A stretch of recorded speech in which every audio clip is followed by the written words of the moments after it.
directed DJ Sanjeev Raj. Mix Power, Palvi Recording Studio, Mathia Mall. रोवते सुन नाही पाइब तहरा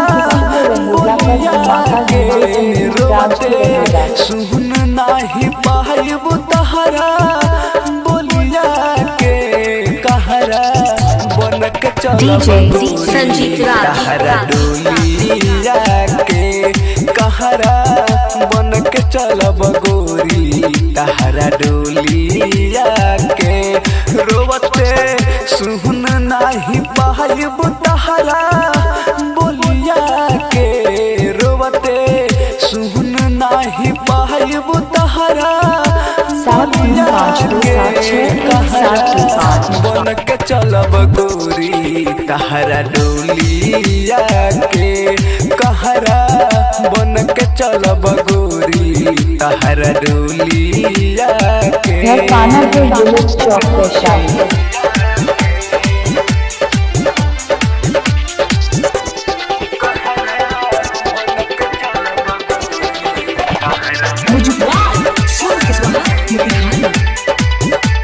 DJ संजीव कानापुर वैशाली।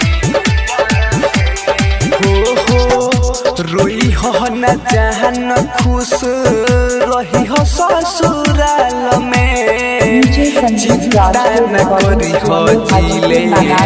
हम कवन हाल में रोई हो न जहन खुश रही हो ससुराल में चिंता न करी हो जिले हम कवन हाल में तो कैसे भूल पैबू हंसिया की ठोलिया के कैसे भूल पैबू हंसिया बन के चलब गोरी तहरा डोलिया के कहरा बन के चलब गोरी तहरा डोलिया के चौक पे शामिल।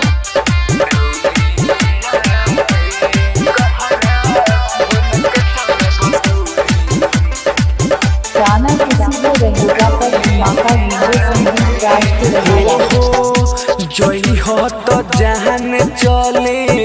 ओई हो तू फेर हो कोई हो पहुंचा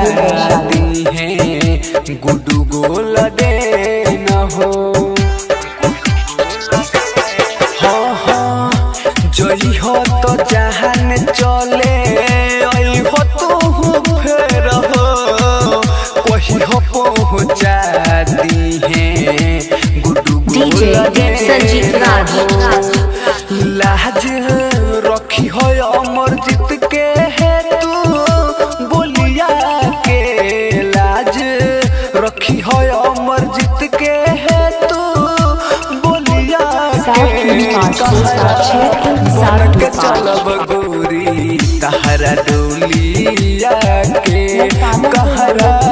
बन के चलब गोरी तहरा डोलिया के 7 3 5 2 7 6 1 7 2 5।